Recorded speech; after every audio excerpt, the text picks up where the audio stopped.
handle everyone else.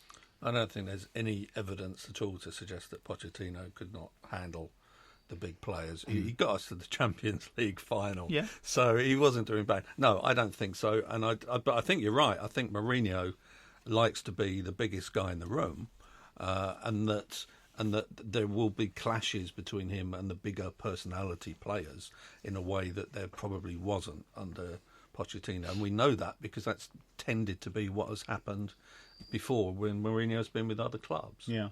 All right, well, let's. And sorry, Steve, you wanted to add something there? Yeah, I'm not sure either way, really. I mean, there's with Poch, there has been allegations that he has sort of chosen a target and hung that player out to dry. So, we had Walker, we've had Trippier, all allegations anyway. So there's certainly evidence that he likes to have a tight ship, and anyone that strays from that will be cut aside. Toby, for example, probably biggest name in the squad, was on his way out. No matter, the evidence is irrefutable. He was on his way out. And once Pochettino left, all of a sudden we had the posts again about Happy and all this sort of stuff, and he signed a contract virtually straight away. So there has to be a reason for that. It's not that all of a sudden because Pochettino's left, Levy's decided to offer him a better deal. There was more to it. So there must be an element of that blame must go lay at Poch's door. Yeah, and it's interesting because there have been dark sort of rumblings of something going on with Trippier certainly alluded to it. Danny Rose, surprisingly, normally he keeps his thoughts to himself, but even Danny was saying... he alluded to everything, didn't he, Danny? He did. He did. Yeah, to everybody as well. Danny Illusion Rose. Let's move on. We've got about 10 minutes or so.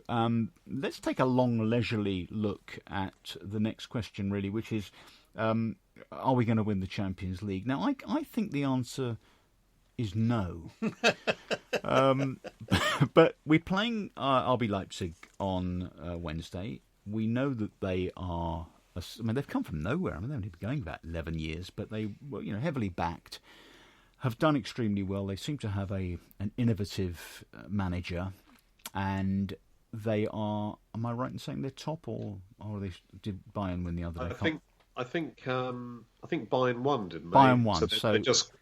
But they're pretty level, aren't they? Yeah, so there's not much to choose. They drew with Bayern the other week 0-0, and we didn't draw with Bayern. I won't remind you of the scoreline. But Leipzig are going to be a real test. And I think, Andy, when that draw was made, we all kind of went, phew, it's not Barcelona, it's not Real Madrid, it's not City.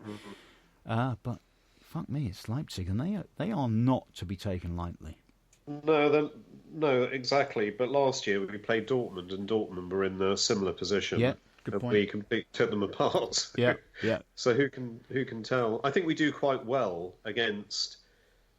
We do quite well in big games. So although obviously earlier in the season against Bayern we didn't, so that's a load of bollocks. But anyway, I hope hopefully we can turn up and.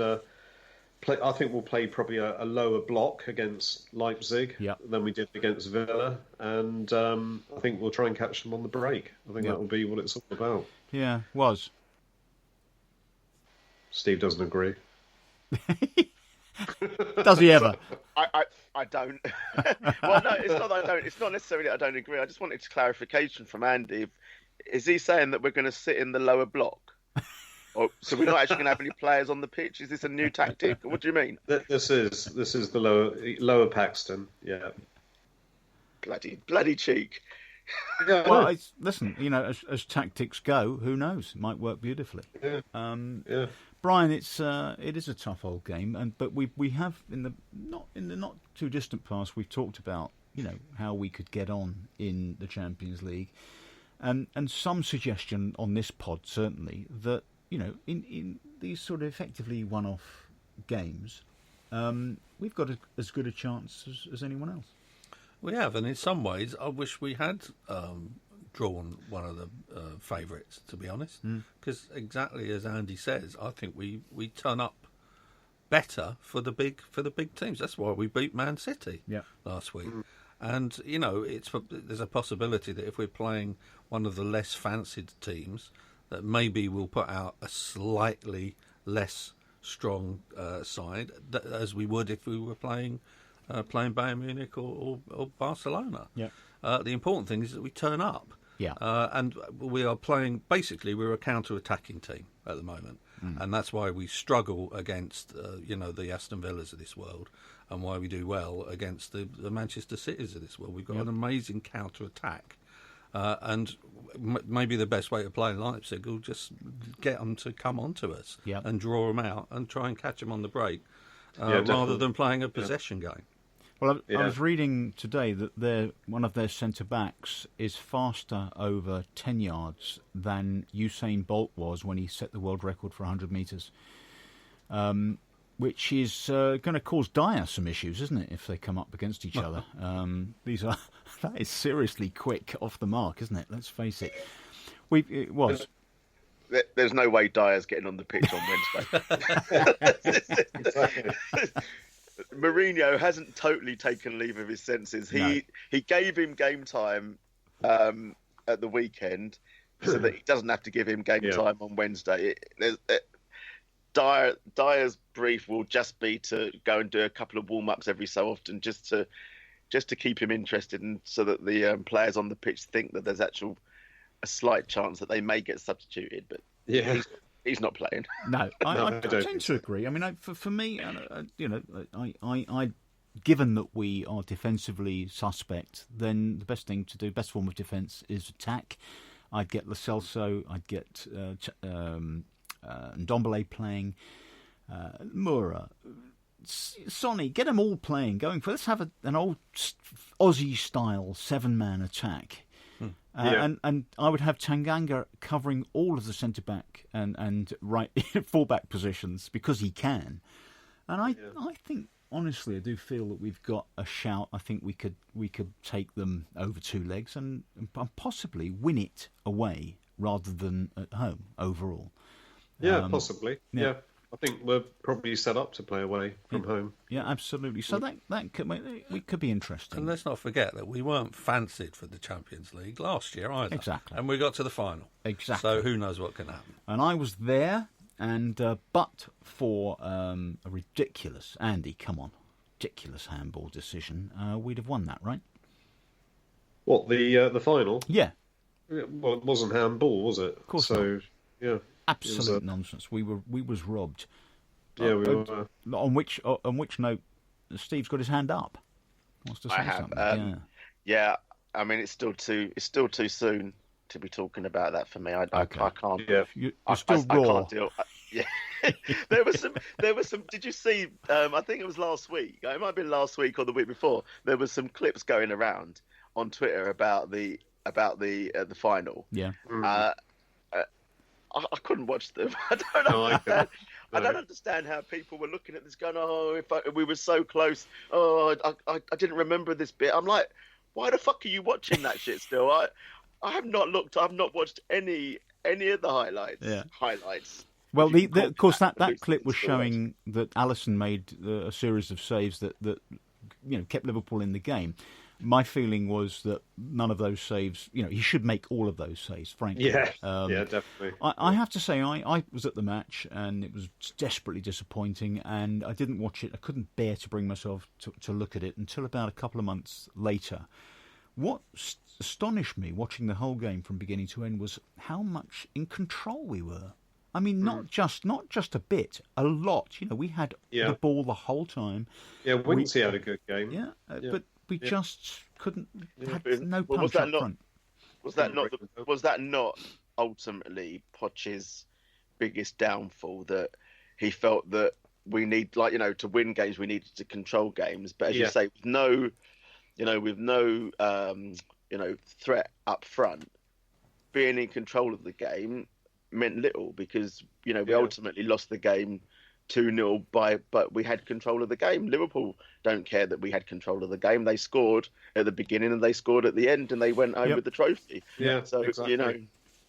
Yeah, indeed. Well, look, let's. I'm sorry I brought that up, everybody, and I apologise to all of our listeners for doing that. Well, look, guys, we're coming to the end of the show, so it's that time when we need some predictions. So we've got Leipzig coming up on Wednesday. It's Monday as we speak, and then at the weekend we've got Chelsea away, which traditionally has not been a happy hunting ground for us, although we didn't do too badly last year. So let's start with Andy. Give us your score lines for those two games. Yeah, I think Leipzig. I think we'll win that 2-1, and Chelsea. I think it's going to be 2-2 at Desmond. Okay, all right, good shout, Brian. I should remind you that I predicted the draw at Villa. You did, yeah. And almost every week I'm predicting draws, and quite a lot of them are coming off. But we didn't draw at Villa, though. I'll be a bit more. I'll be. Yeah. Oh no, that's true. We didn't. But Brian, it was at we 90, drew 3-2. At 90 minutes. I it was was a draw. right up until 4 minutes into injury time. Right up until we scored the winner. Is that what you're saying? I saw You've someone. got to watch extra time, Brian. I saw someone tweeted. Is it just me, or was everyone else in the ground as Sonny was making that final run, all saying, "Please don't fuck this up. Please don't fuck this up. Please don't fuck this up." We were all thinking that, weren't we? Okay, I'm going to say Leipzig. I'm going to say I agree. I think 2-1 sounds about right. Yeah. And Chelsea, I hate to say draw again, but that feels like a score draw to me as well. Well, good shout for me. I think it's 3-1 against Leipzig, even though I just said we'll probably win it away. But I fancy a 3-1. I think we're just going to come out firing, and Bergwijn is going to rip them to shreds. He's quicker than that centre half. And Chelsea, I would suggest blimey. You see, I want to say a draw because that's what I really believe. But I'm going to go for a 1-0, a sneaky 1-0. Andy, what are your? We've done Steve. Andy. No, we haven't done Andy. Yeah, You have done Andy. We've done Andy. So just you, isn't it? Was just sitting there shy, retiring. Give us your score lines. So, I think we're going to draw on Wednesday, but 2-2. But I think we're going to nick the when we go to the away leg. I think we're going to win that. Obviously, when we discuss that in the future, but I think we're going to win that. I need to stay consistent. So when you ask me, then I'll have to say that I said I was going to win it. Continuity first. And then for the Chelsea game, I have a sneaky suspicion we're going to come away with the points there. So I think we're going to win 2-1. Okay. Well, I like I'd prefer us to win the Chelsea game, definitely. Yeah. Well, look. I don't care about the Leipzig game, really. Wow. Well, Dodge. Come on. Well, Dodge, I want to win the Champions League, mate. I just want to beat Chelsea. So do I. I was so pissed off when we lost to them. Yeah. We've got to beat them. Well, that was that was one of our more miserable performances at home. That was against really Chelsea. miserable. That was desperate. Yeah. So we need a big improvement on that. So that's it. We're going to get out of here now, aren't we, Brian? We've got to come out of our beautiful crypt studio. There's a pub next door. Yeah, pub next door. So let's just say thanks everybody for joining us, and we'll be back next week. Goodbye.